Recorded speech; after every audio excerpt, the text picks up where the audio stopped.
People, Deluded, I'm back again. Quick one. First and foremost now, obviously the work has to be done for next season.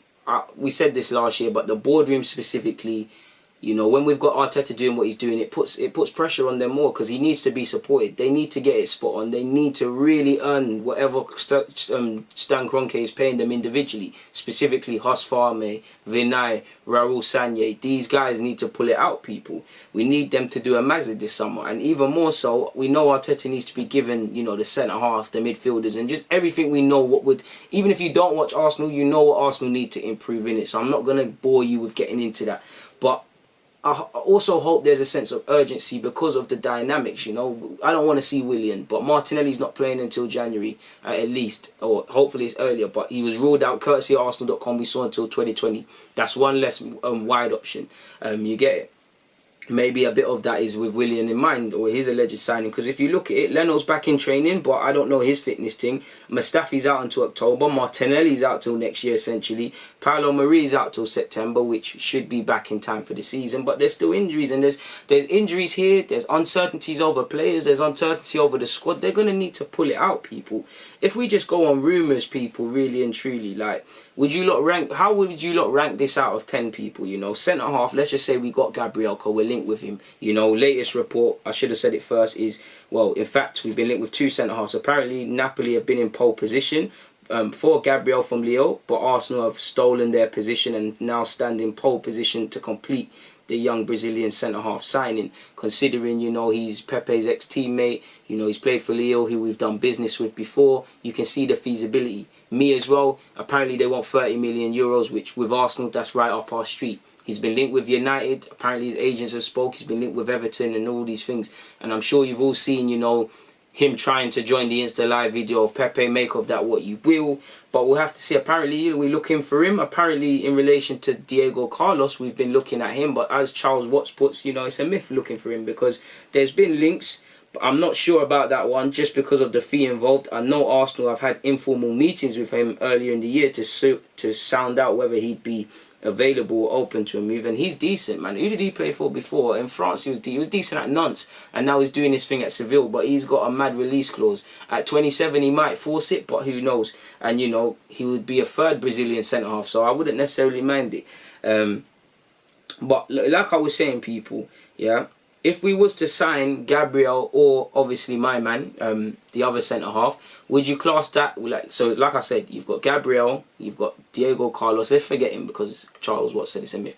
Let's just say Gabriel. We've been linked with Coutinho on a 2-year loan spell. With first year 1 year, but now 2 year. How we get the finances to pay those loan fees, instruction and wages, I don't know. But let's just say you get Gabriel at centre half, you bring in Partey permanently, you get Coutinho on loan, you renew Ceballos' loan, and you bring in Willian. What would you give that summer out of 10, people, when you remove what you might think of Coutinho? Ah, he's too costly. Ah, Willian, he's too old. Ah, Partey this. When you just look at them, what would you give it? And I'd give that a 7. I'd give that a 7 purely because, you know, Ceballos has been playing well. Coutinho, if he did come in, would give us another creative option. Might bring the best out in Ceballos, you know, if you've got him and him on the same field.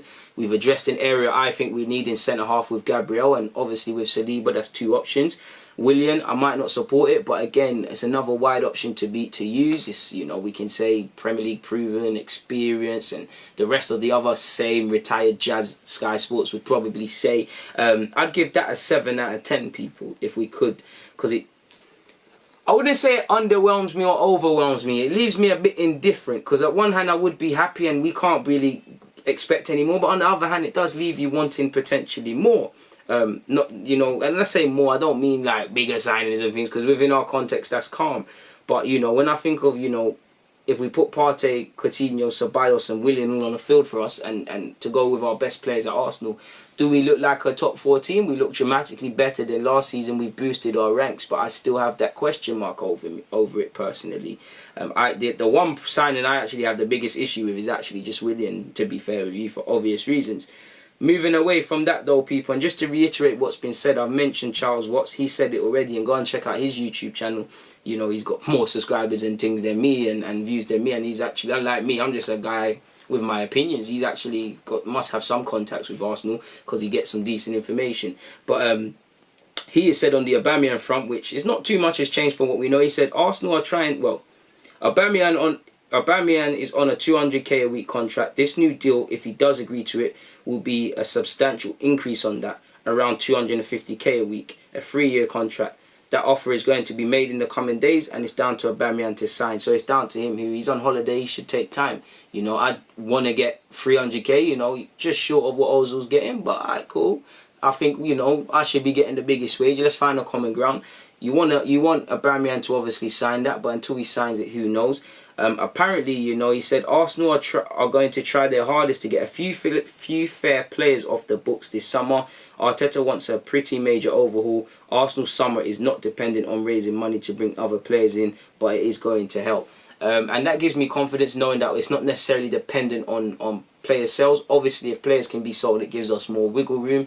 You know, apparently Arteta wants a major overhaul. Not too sure how much he can do in the summer. I think there are players he definitely wants gone, and I do think there are players like Torreira, Lacazette, potentially Bellerin, Kolasinac, Mustafi, players that I would class as Arteta might like them or whatever, but they're available for a price. Maitland-Niles even potentially, even though he said he wanted him to stay off the back of the FA Cup. You know, if you sell a couple of these players, it gives us more to run around the market with. Of course, you know, it's not FIFA. It doesn't mean just because you sold him, because many people, when they speak about transfer fees, and I do it myself, we don't factor in wages. We always think if a player costs 40 million, you know, it's 40 million, and then you've got P's to do other things. Sometimes if I bidded 30 million, it's because I've got 30 factoring in what I'm going to give for his wages, sort of thing. So we'll have to see what happens, man. But to know it's not necessarily dependent on what we do in terms of outgoings gives me confidence. But I would like to see our squad trimmed and things like that. So we'll have to see, people, man. We'll really have to see what happens. But on that note, I'm going to get out of here. It's always a pleasure. But yeah, man, I got to go. People, DG.